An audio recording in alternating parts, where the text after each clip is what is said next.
Hey guys, and welcome to all you need to know about differential equations for A-level maths. Now, the common misconception is that A-level differential equations are difficult and intimidating because there's a lot of moving parts, and that can be true if you don't know how to navigate them.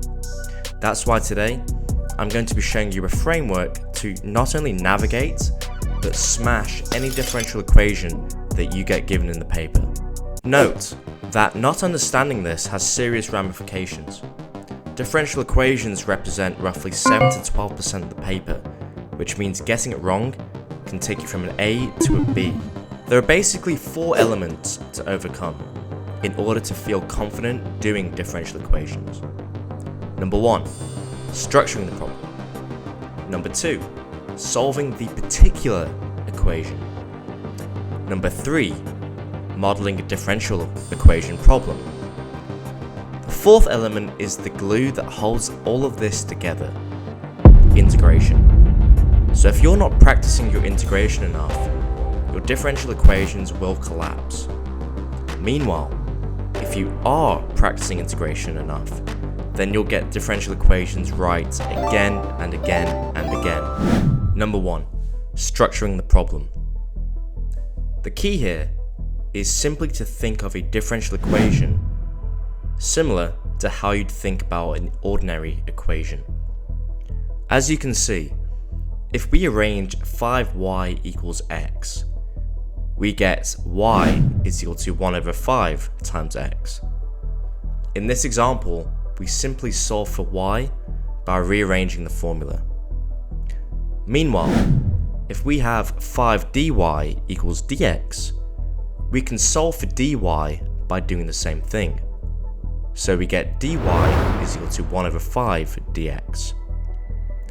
As you can see, at least for CIE A-level maths, you'll only ever be asked to restructure by multiplying or dividing. And so we've structured the problem as needed over here. The next part is actually to solve the problem. The way to do this is just to integrate both sides.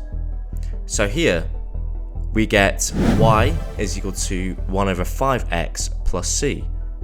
Now the plus c bit here is very important, as that allows us to solve the equation fully once we get initial conditions, similar to how you have bounds of an integration problem. Okay, so now let's try a more realistic example, and what I've got here is an example that I actually solved the other day. I uploaded a video on it, but basically it's a differential equation problem, and what we need to do firstly here is restructure it. So we've got dy by dx, which equals e to the 3y sine squared 2x. Okay, so as you can see, the e to the 3y has to go onto the other side.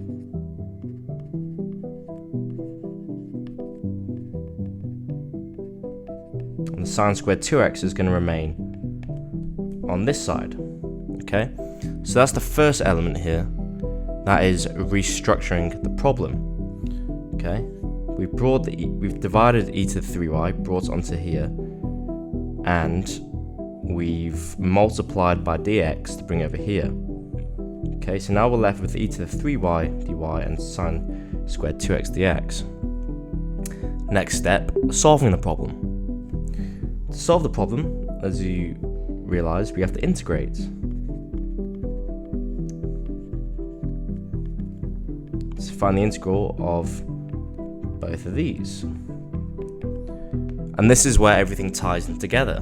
As I mentioned before, the glue that holds us together is the integration. So over here for sine squared 2x, how are we going to find the integral of that? Well, the key thing to finding the integral of that is to recognize that sine squared theta is equal to 1 minus cos 2 theta over 2. Okay, and remember now this is 2x, so therefore sine squared 2 theta is going to equal 1 minus cos 4 theta over 2. Okay, So therefore what we've got here is we've got the integral of e to the 3y, negative 3y dy is equal to the integral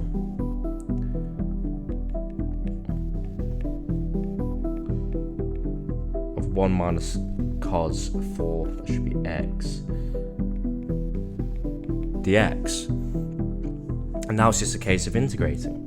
Well, if we integrate this now, we get negative e to negative 3y over 3, which equals x over 2, okay, because I'm multiplying out, minus sine 4x over 8, okay, because divided by 4 times by half. As you can see, okay, and the plus c there, so as you can see, it's very dependent on your integration skills. Now what we need to do is we need to solve the particular problem. Okay, we've got the general solution, but we need to find the particular solution. So we know from the question, okay, that y equals 0 when x equals 0. So therefore, y of 0 is equal to 0, x equals 0, and y equals 0. Okay, so if we plug that in, we get negative a third, okay, because y equals 0 here, and e to the 0 is 1, is equal to 0 minus sine 0 over 8 plus c, which means that c is equal to negative a third. Okay, and if c equals a negative a third, we can say when x equals a half, okay, and we do this because they want us to find the value of y when x equals a half. So when x equals a half, I can say that negative e to negative 3y, okay, is going to equal, that's going to equal, let me see here, it's going to equal a quarter minus sine 2 over 8 minus a third. Now remember, I'm working radians here. Okay. That's going to be over 3. So, putting this all together, what we then get is negative e to negative 3y is going to equal 3 over 4 minus 3 over 8 sine 2 minus 1, which means then, if we apply our Lin rules here, negative 3y is equal to Lin, okay, of a quarter plus 3 over 8 sine 2 divided by 3. Okay, we get y is equal to negative a third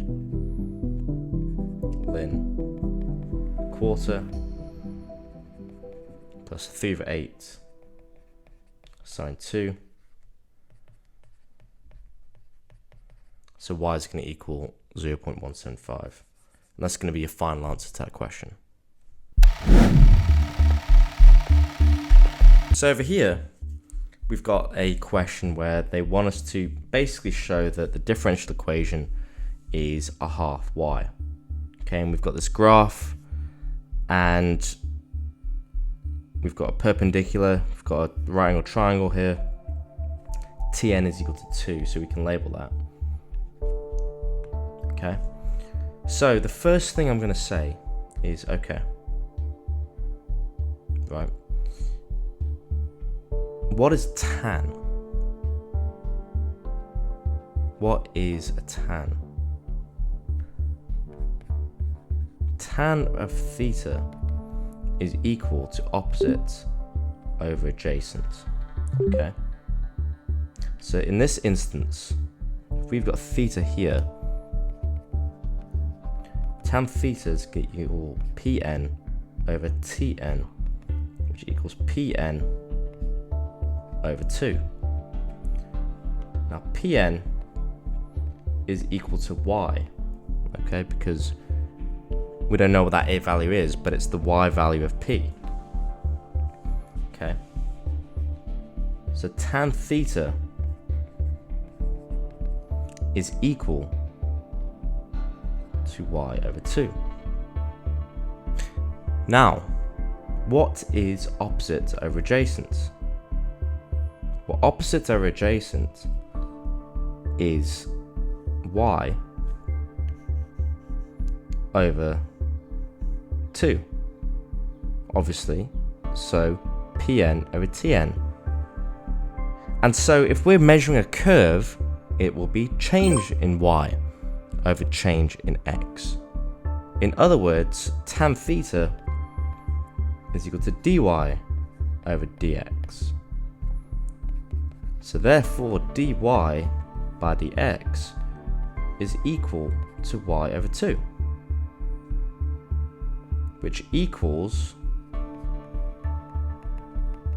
1/2 times y.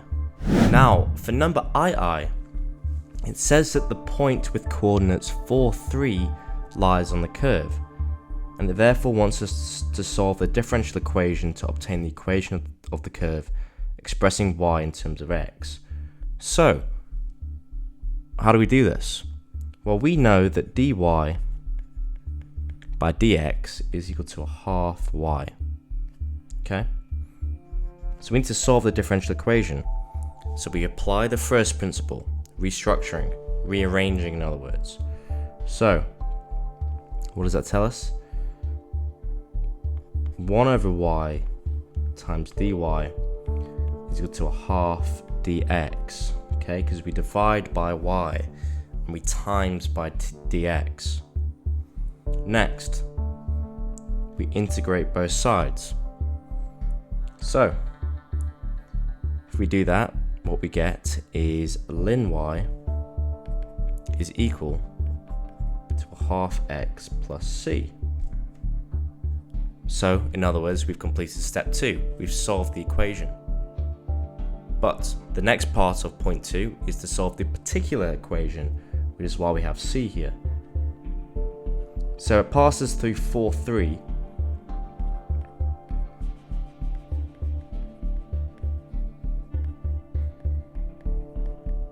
Therefore we say, okay, ln of 3 is equal to 1/2 4 plus c. Okay. So ln 3 is equal to 2 plus c. So c then is equal to ln 3 minus 2. Which means that ln y is equal to 1/2 x plus ln 3 minus 2. If we then take that further, we can say, okay, well, ln y then can be simplified to ln y minus ln 3 is equal to 1/2 x minus 2. Okay, because we multiply out the bracket and we bring ln 3 to the other side. So from here, ln, applying our ln rules, ln of y over 3 is equal to 1/2 x minus 2. Now what do we do from here? We apply our exponential rules again, and we say that y over 3 is equal to e to the 1/2 x minus 2. Okay? And we can therefore say that y is equal to 3e to the 1/2 x minus 2. And that then is going to be your final answer for that equation. And as you can see, in both examples, we integrated all 4 points. And once you have that as your foundation, then it's very difficult to go wrong.